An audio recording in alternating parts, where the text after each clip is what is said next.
Jim, welcome to the show. Really excited to have you here. Thanks, And Danny. Appreciate and it. we met a few times before, and I'm just fascinated by your entrepreneurial journey, and I'd love to hear you share with our audience. I'm keen to know, did you always know what you wanted to do? You know, as a child, did you have a very clear some dreams of where you wanted to be? What were they?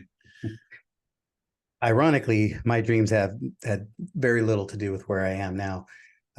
As a kid, I only had one dream, and that was to be the shortstop for the New York Yankees. And I didn't. It wasn't a dream like, oh, I want to be an astronaut or a cowboy. It was literally my only life ambition. That was the only thing I ever cared about until I got to a place where I realized that when I was getting ready to go play in college, that I wasn't 6'2", 220, and didn't have all the things. I basically wanted to be Derek Jeter before Derek Jeter was a thing, and didn't quite work out that way. So I never had any other plan B. I've spent, the next section of my life was mostly surviving. But yeah, I didn't have, even now, I've spent most of my life just living into the next phase of what's in front of me. And it's always been fascinating for me that having, to me, the essence of having a dream or a goal is usually just a direction indicator. You start moving in that direction, and then all of a sudden you meet people, or a door opens, or things happen, and then you end up on another path. But it wouldn't have happened if you didn't start towards that goal. Did you grow up in an entrepreneurial family? Who were your Did not. influences? I did not. I grew up in I grew up in an abusive environment. I was born to teenage parents. They had no idea what they were doing. They did the best they could with what they had. I was in foster care at 13, and in streets and gangs at 16, and in jail by 19. And so I mostly spent my childhood surviving and overcoming. And it's fascinating because I'm actually in the process of preparing for a book that I'm writing that it was initially thought to be The Overcomer. But as I have looked at it, I don't know that you actually ever overcome. It's always a process of overcoming.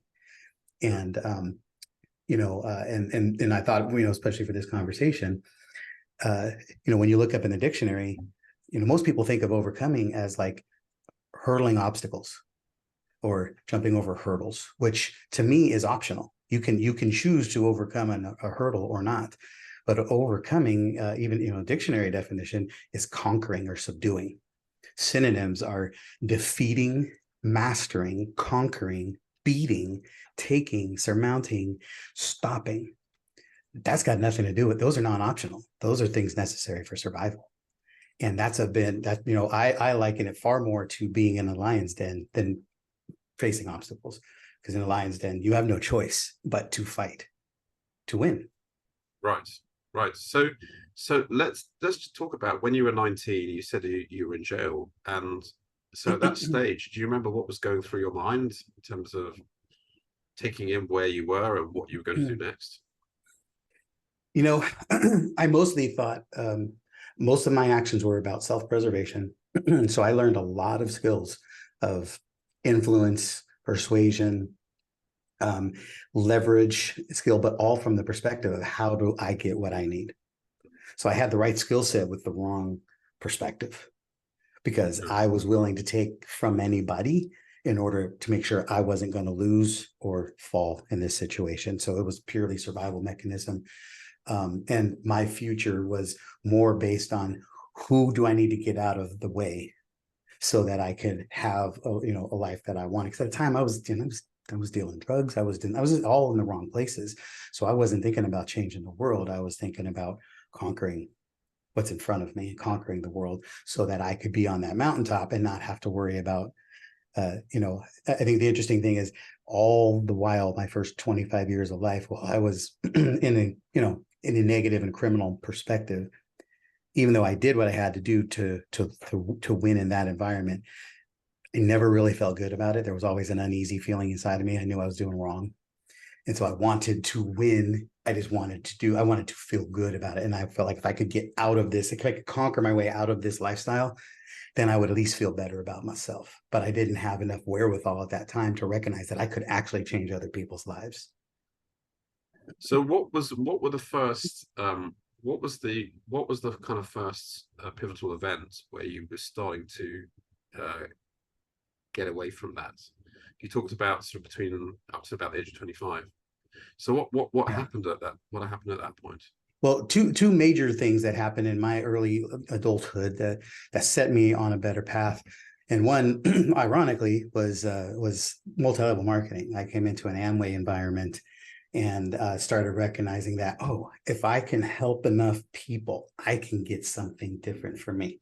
And so, for the first time ever, I thought I equated those two things, and then I went to an Amway convention when I was 20 and in Utah, and there was this young guy named Tony Robbins who nobody really knew of at that time. He was just a big guy with a big head and a lot of cool things to say. And he started pointing directions that I had never thought of going, or I thought those directions were only for certain people, and never even recognized that I could be a person who I could have that kind of a life. And so I started moving in that direction, stumbling and bumbling the whole way, not really knowing what I was doing at all.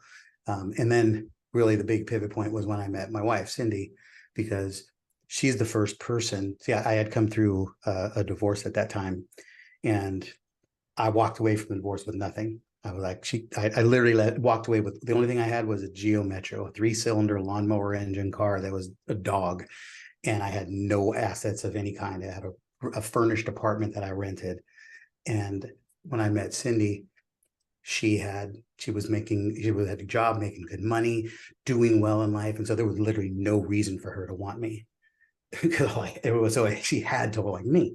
So she was the first person that ever showed me that I actually had something of value to give. And so combine that with moving in a direction where I could try to do good, all of a sudden I started seeing there was another path that I could be working down. How did you both meet? We actually met through a dating, well, today would have been, Match.com or any of those things, but this was before the internet or before all that stuff happened. So it was the manual version of that. It was a dating Right. service. And so you met.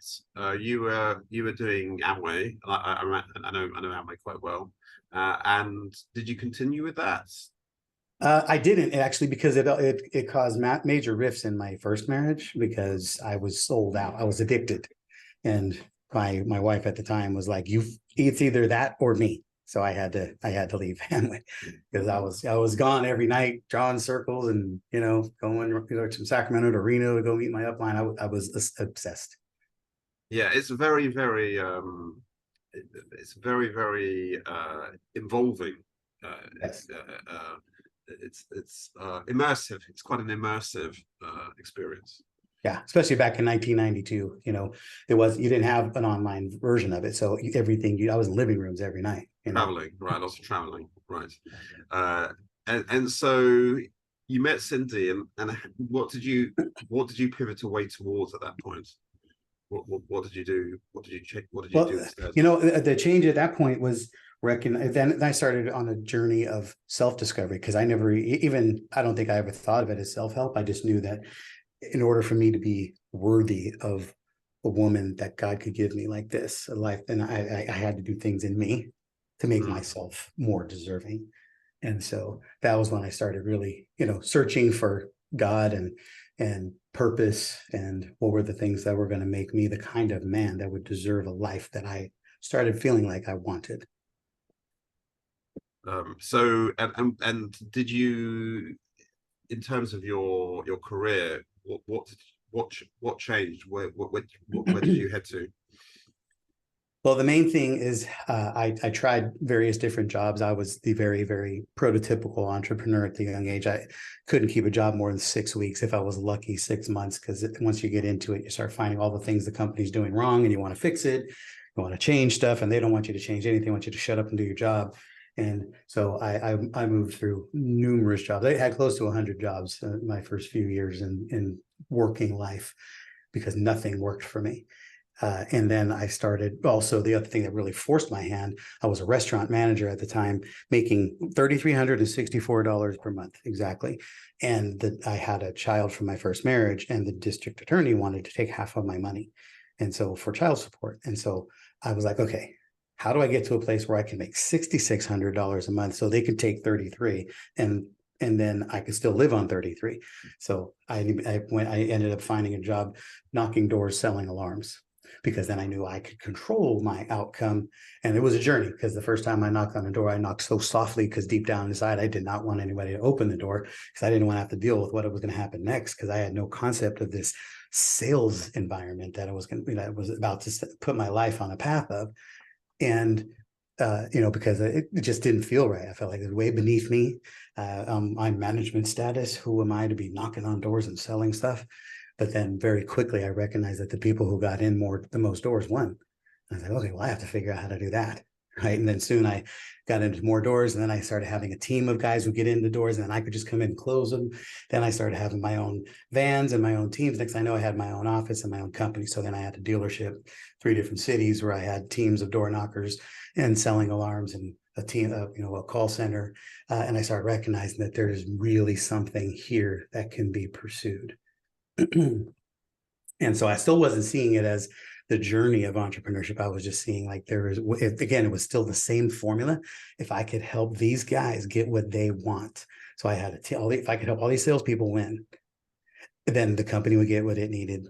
The clients would get what they needed. And ultimately I would win. So it was always, I had to help other people first in order to get my goals taken care of. And it wasn't on purpose. Again, it was always accident. God just kept leading me down this path for me to learn this lesson very powerfully. And what led to you, going into loan? How long did you continue in employment for until you reached this point where you? Well, I left when I went from my alarm company. It was just more. Every single opportunity I had was accidental. I just stumbled into it because it was there. And then we had a company here. We had a CCTV install, closed circuit TV. One of my installers was going to this car dealership to install a commercial camera install. And when he got there, he's like, "Hey man, you got to come down. This guy doesn't want to pay." And so I went down, talked to the guy, and it's just this wheeler dealer guy who was your typical used car sales guy. And after several, we talked for a couple of hours, and he was fascinated by my business model and what I was doing and how I was rolling. And it turns out that he had a mortgage license, a mortgage broker license that he was not using. And in that moment, in that conversation, we birthed a plan of use his license, my ability to recruit and develop a team, and let's build an office of mortgage agents and start rolling. This was on a Friday. Monday, we had an ad. We had 35 loan officers in the building, and I knew nothing about mortgage. I was on this training path. I learned everything through just doing it. It was a very different environment. But next thing I knew, I had a mortgage company, and I basically, sold my partnership. It was 3 of us in the mortgage game, or excuse me, in the alarm game. And my partners went on, and I all of a sudden spent a decade in mortgage right up until 2008. And then, our problem was we were not doing the stuff well. We were selling loans that people had no business being in, because we got paid really, really well by the bank to sell those loans. And so we created a lot of money, but we had no environment where people could actually grow and do better. So once 2008 hit and all the banks started closing, we literally were out of business overnight. And then I started jumping into, I recognized, well, I know how to help people sell what they're selling. So let me focus on that. And then I ended up going down the path of getting into a sales training environment. And I found a local sales trainer, went to apply. He was looking for appointment setters. And I said, well, shoot, let me just get in the doors. So I jumped in to do appointment setting there to see how everything worked. And then, of course, in a very short period of time, I was running his trainer division, and, became his, biggest producing arm of his company. And then decided, okay, there's something in this, and I can go down this path. This is where I started finding, okay, there's a lot of people who could benefit from this. And if I can be the structure that helps make it go, then I become extremely valuable to people, because again, helping them get what they want makes me irreplaceable and super valuable to them. In this process, though, I was the entrepreneur and my wife was corporate, and we didn't have any.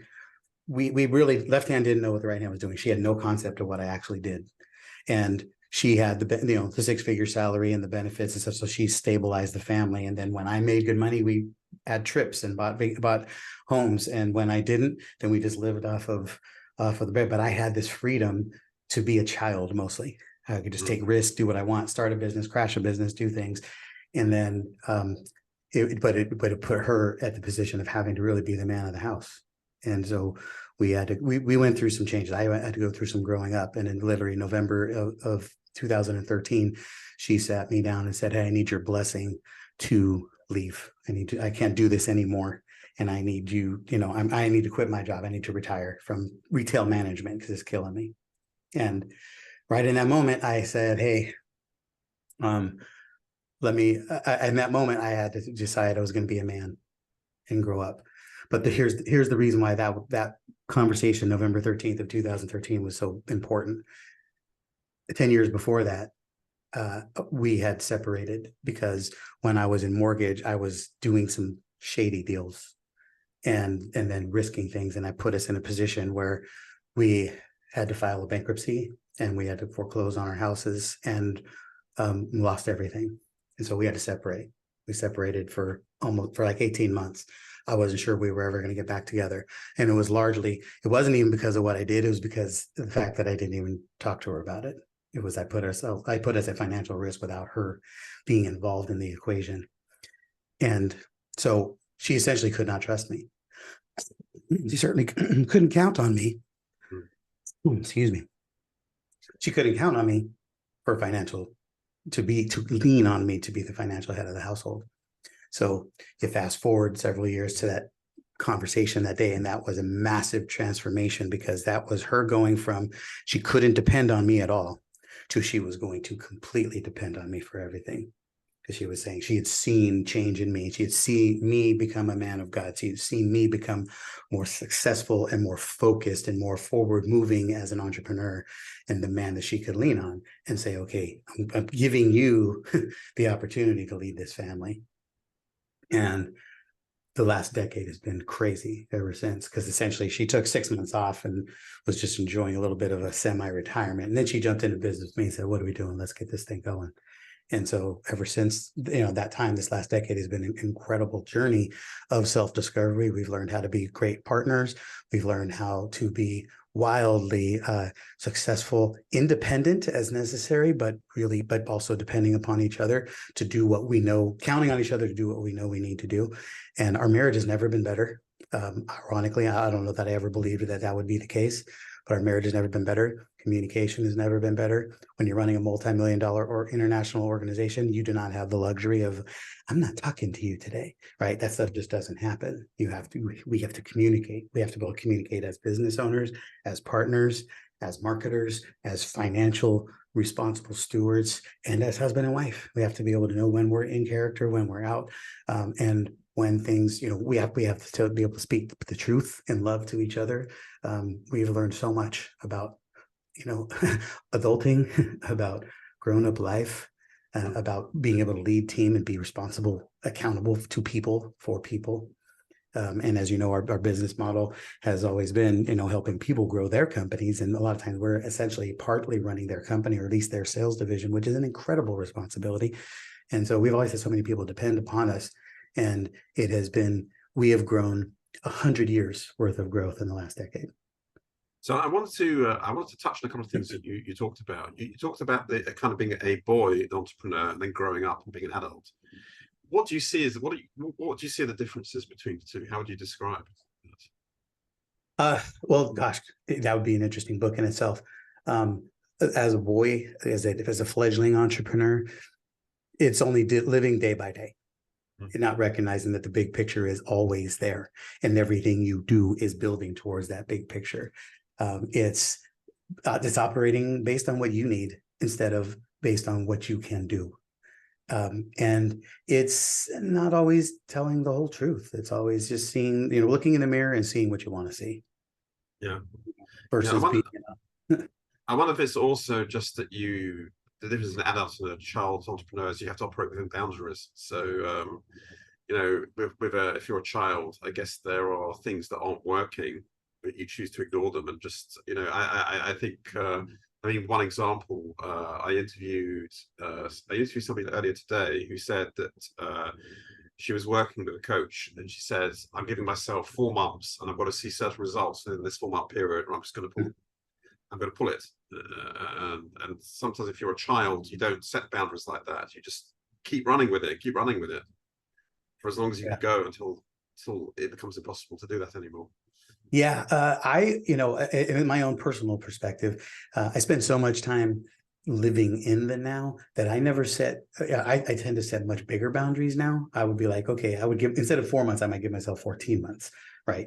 Just because I want to make sure that every opportunity is given for this experience to win. But yeah, boundaries for sure. But one of the biggest things that I carry from that is I think that most people, most entrepreneurs, most salespeople in general tend to calculate the ROI of their activity or of their investment with a stopwatch instead of with a calendar. And I think that's the failure of most people. They expect something to happen far too quick and far too unrealistically, whereas they had just stayed the course, it would have happened. And that's been my experience and everything. And I think that's one of my secret sauces to my success is I have the staying power and stamina to see things actually mature and become something. And if not, our business would have never made it, because I mean, when we started this, our first year we made $347,000. Second year we were 1.1, and no looking back. And a big part of it was a huge learning lesson for us. We took off and we were doing this done for you sales thing, and it was very transactional. We're just selling people stuff. But then what we recognized, we thought, again, young in this business model, we thought our job is to be perfect, and if people hire us, they expect us to be perfect. So what happened is there were things we didn't know how to do, and we couldn't ask anybody because we didn't want our clients to think we weren't perfect. So we kept trying to solve problems, and instead we just kept breaking things. And then in a short period of time, the whole ship was rattling and things were falling off. And then we started doing, our service was not delivering well. And so there was talk about us publicly from a few people. Fortunately, we had created enough goodwill that other people were defending us and taking up our case and letting us know, hey, there's some people talking about you bad online. And so we said, whoa, what's going on here? And we had to put the brakes, we put a stop on business, and we let everybody know, we let all of our clients know. We said, we're not taking on any new clients. We're shutting down for 40 days, and we're just going to reinforce. We're going to build some stuff. We're going to fix the problems. And then we decided, we found all the problems that we needed to be fixed. And then we actually documented them all, put them into a manifesto, shared that with the public, and said, here's the lessons that we've learned while on the journey to a multi-six-figure company. And it was, ask people for help. It was, don't think you know how to do everything. It was, don't take on things you can't, that you're not capable of. There was a lot of simple things, but we've shared, man, it was the most vulnerable, raw thing. I thought for sure we were going to be out of business the next day. I thought people. Yeah, how did your clients? How forgiving were your clients?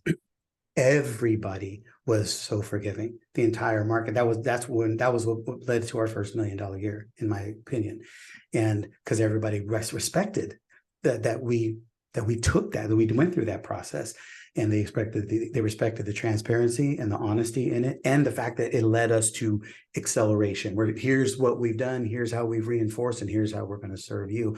And I think they had this trust. We've recently adopted this title for ourselves, which I'm somewhat uncomfortable with, but the most loved and well-respected sales experts in the industry, because everywhere we go, people are telling us, man, I was just talking to somebody about you guys. They love you. They love Jim and Cyndi. I'm like, man, I guess that is the case. So let's just start wearing it. And I think a lot of it is because of who we are as people. I'm quite intrigued to know what it's like working as a couple. One of the most common refrains I hear from people is I could never work with my wife. We have very different personalities. How do you make that working together? Is there some kind of understanding? How does it? Well, you got to have some simple ground rules. Like, in our there is no such thing. The D word doesn't even get discussed. It's like, no matter what, that's not an option. So as long as we're both safe and secure, knowing that neither one of us is going to head for the door, no matter how bad it gets, it gives you some sense of safety to be able to communicate, to be able to deal, to be able to trust. And I personally, I think that is a myth. I like to bust myths. I like to be contrarian. Too many people say, oh, you got to have space from each other, and I couldn't work with my husband. I think that's nonsense. I think they just never tried it.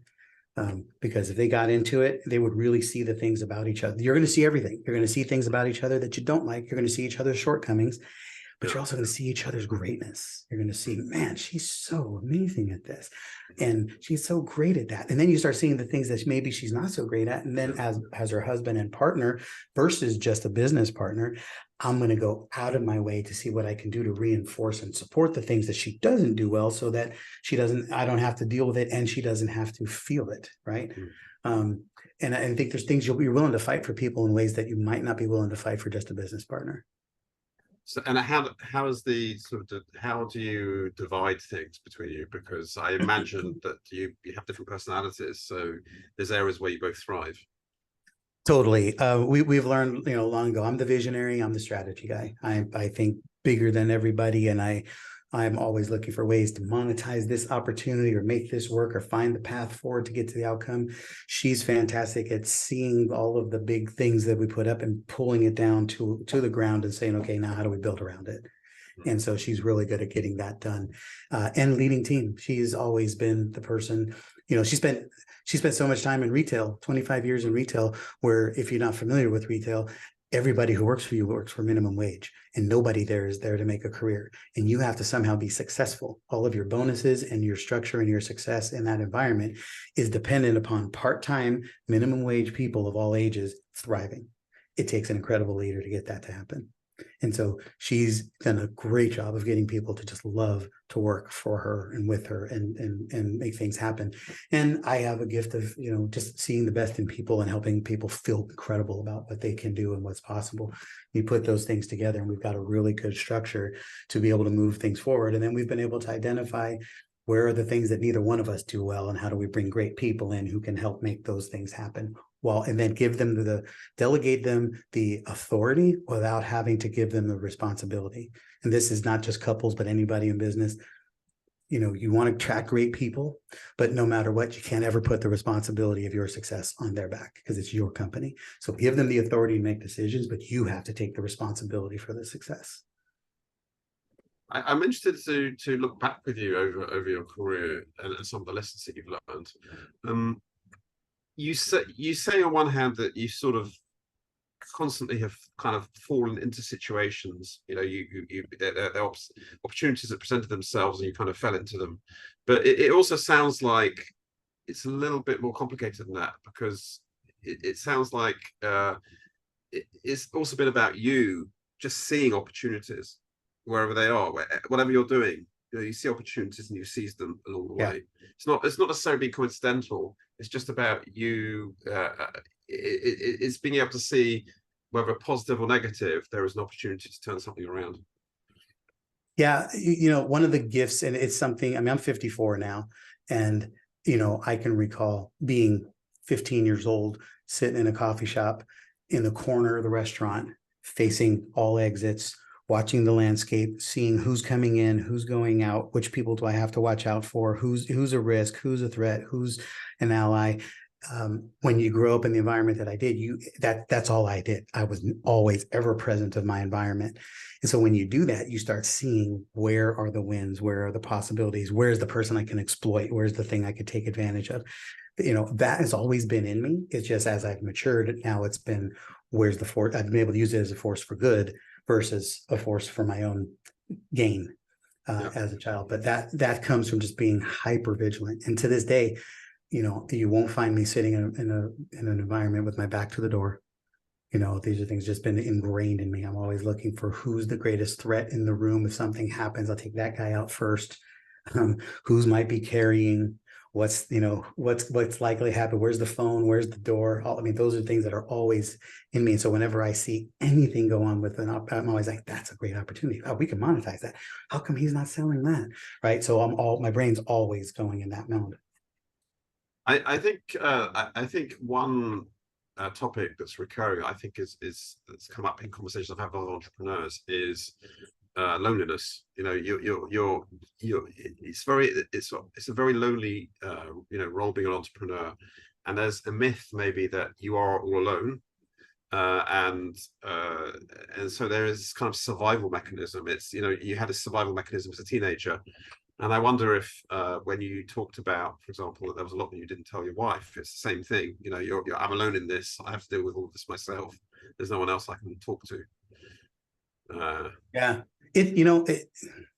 I'll give you one benchmark event that happened when I was 10 years old. I used to get pretty severely beaten. I got good whippings when I was a kid. And when I got in trouble one time, got sent to my room, and my mom, I got good beatings with big, thick leather belts, sometimes with whatever was in her hand. And sometimes the torture part was, the couple hours waiting for her to come to the room because you didn't know what the beating was going to be. And I decided in this moment that I was not going to let my mother cry. I said, she's never going to hurt me again, is how I determined it. And then when she came into the room, I just grabbed the bed and I embraced, and I was waiting for my beating. And because I didn't show any reaction of any kind, it became one of the worst beatings I ever got. And in that moment, I essentially turned off the pain of there's the switch of pain in my life. But what I didn't recognize was, until decades later, was that pain is also attached to love. And so I stopped feeling for literally for a decade plus, until I met Cyndi. And I've been on this journey of rediscovering feeling for the last 30 years. Because once you turn it off, it's crazy. I got really good at learning what it looked like, so I could make it look like I loved, or I could make it look like I cared, but I didn't really know what it felt like inside. And so I've been on a lot of, I feel for people so well because I feel like I empathize. Like right now, I love to watch movies and dramas because sometimes that's the only time I can cry. I'll watch a movie and I'm like, oh my gosh, I can't believe that just happened. And I'm experiencing feelings and emotions through other people. And because, when you don't truly feel, sometimes it is lonely. It's a very lonely place to be. And you start thinking that other people you're broken, and there's other people that are doing things that you can't. And the reality is I just was still so guarded that I couldn't let other people in. And so when you can't let other people in, you're very much alone. Yeah, yeah. I think there's a real lesson there learned from you though, which is that as an entrepreneur, openness is really valuable. Yes. When you're very open and you're sharing, there's a lot of things that you can, and it's part of what you said earlier about being a grown-up entrepreneur. When you're open and you're sharing and you're vulnerable, it's actually easier to fix problems. It is. It's so much. And it also, it allows you to move past the BS right away. Like, look, I get it. We've all done it. Let's just talk about what's actually going on now. Because I think so many conversations, there's so many layers that people just don't want to get to. It's like sometimes you have to talk to somebody 10 times before you get to a place where there's actually truth being shared. It's like, that's so much time wasted. And I just don't have time for it anymore. The book, The Speed of Trust, was a really big one for me because it's like you can literally, people think trust is earned over time. I don't believe so. I've experienced it too much. I can trust you the first moment I meet you. And then it's up to you to ruin the trust. But that's a decision. And once you make that decision, then it's just an approach to life. It's so much easier if you tell me this is who you are, I just believe you until you prove to me that's not who you are. Yeah. So much easier. So much easier way to move through life. So just looking back at your journey, what would be your main, to those listening to the podcast, what would be the main lesson from your journey that you would want to impart upon them?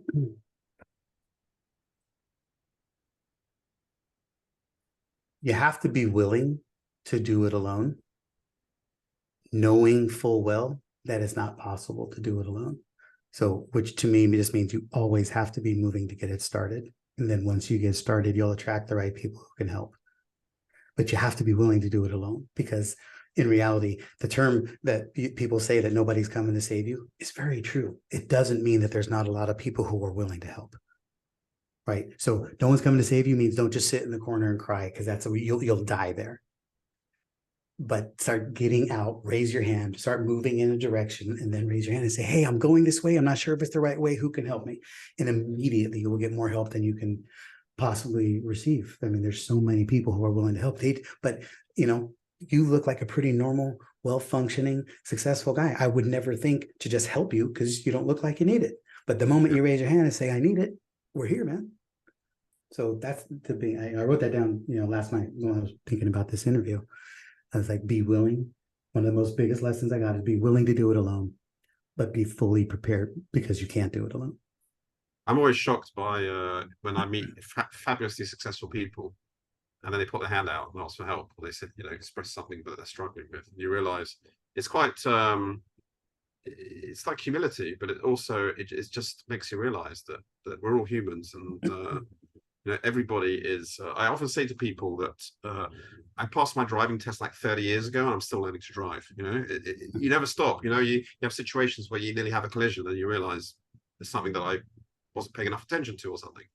And so I think as an entrepreneur, there's never this stage. I used to think when I was a little younger and naive, that you kind of arrive at this point where you say, yes, I've made it. You've got to the summit and that's it. And it's a bit of a delusion, isn't it?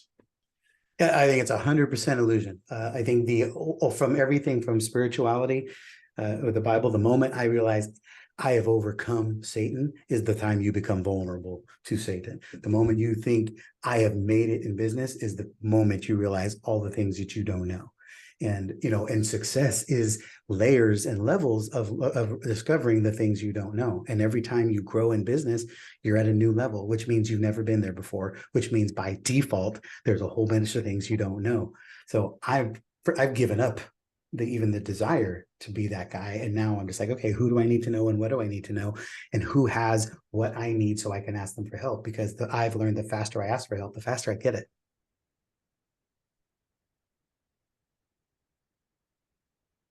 Just one final thought. If you could go back 30 plus years to your younger self, what would be the main thing? What would be the main lesson that you would want to get across to your younger self? What would you have to say?